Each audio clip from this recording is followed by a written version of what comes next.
Hey, Vinyl Community, Elliot here, Lazy Dogs Records. And there's a thread that was started by James Griffiths. And I saw also Jonathan at Cheap and Cheerful also do one.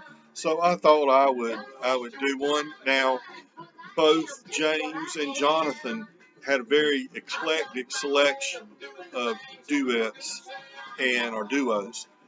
And I said, okay, instead of being very eclectic, I'm going to see how narrow I can make it. See if I can show you 10 albums in one genre of duets. And I kind of picked the easiest one probably uh, and didn't have any trouble. In fact, I had to eliminate some.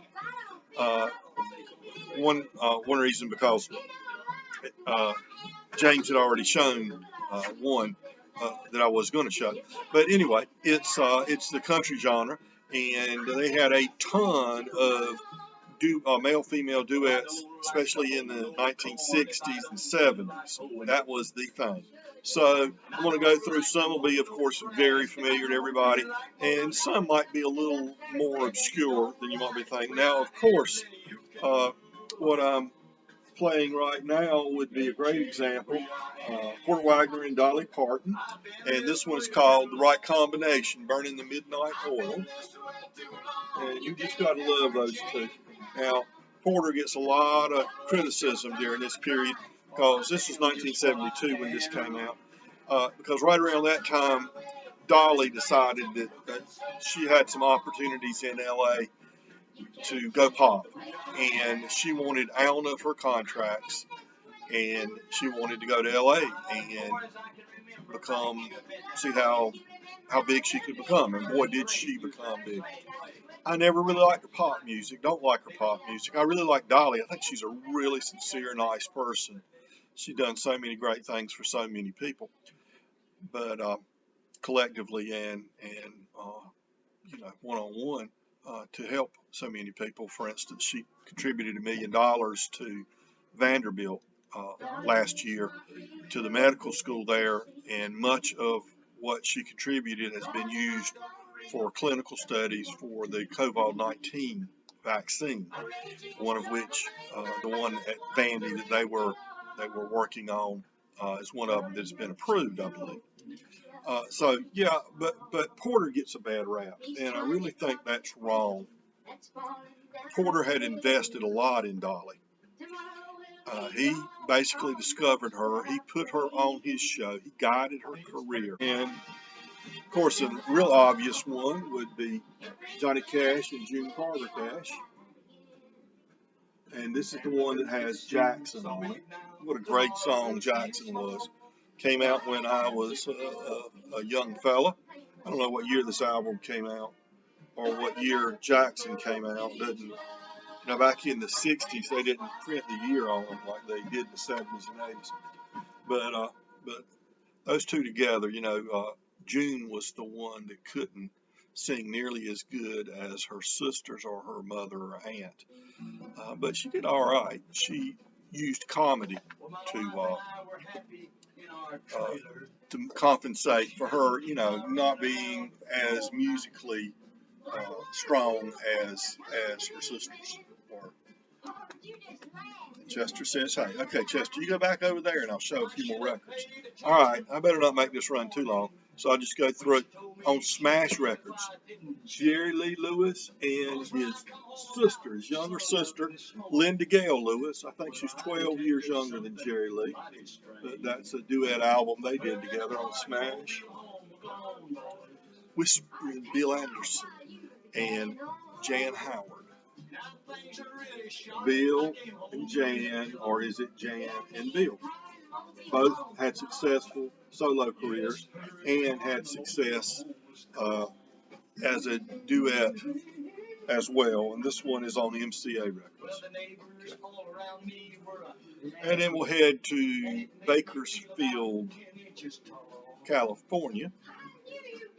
Susan Ray and Buck Owens. And this one's called The Good Old Days Are Here Again. Okay, and this is on, of course, Capitol.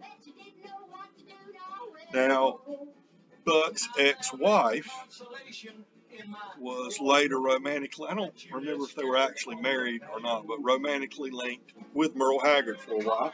But actually, I think by the time this album was made, they were not a couple anymore, but they did a duet album. That makes two of us, it is called, and this is on Pitwick, the discount label.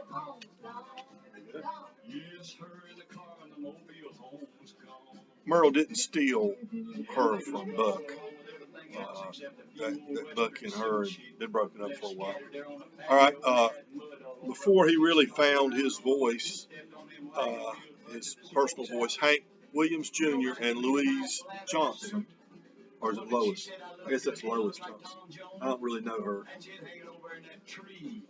And this is Whole Lot of Lovin', or Send Me Some Lovin' and Whole Lot of Lovin'. Of course, on MGA, which Hank Jr. was on for a long time. And a few years later, he would go on in 1972. A couple years later, he was making music that he wanted to make, much more so than back then. Okay. The first big female country star, Kitty Wells, and Johnny Wright. Johnny Wright, a star himself, and they did some duo albums together on MCA Records. Okay.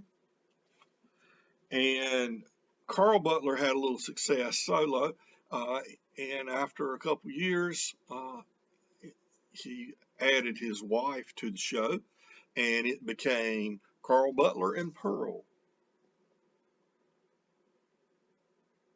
Okay, the old and the new, this one's called. Getting into your Appalachian Mountain, semi-bluegrass, just mountain music from Starday Records from 1977. It's Wilma Lee and Stoney Cooper, husband and wife, and they sing the Carter family's greatest hits. Notice all the female country singers seem to wear those long dresses. And I'll wrap it up with the king and queen of country music. You can't show country duos without these two. And of course, you know who I'm talking about. George and Tammy. What a dysfunctional family, but boy, could they sing together. This is Tammy Wynette and George Jones. We go together. Well, they go together some of the time. Oh, the back cover. There's those dresses again. And look at George. Now, he's got his hair slicked back now. Kind of boofed up, much longer. He wore a crew cut for a long time, but Tammy, who used to be a hairdresser, made him grow it out, and she worked on it. She was his hairdresser while they were married. And boy, George could sing, couldn't he? And Tammy absolutely could sing herself. So there's 10 country duos, male-female duos for the thread. Gimme 10 female-male duos. All right, everybody, take care. I will talk to you later. And remember, let's be kind to our neighbors because we're all neighbors.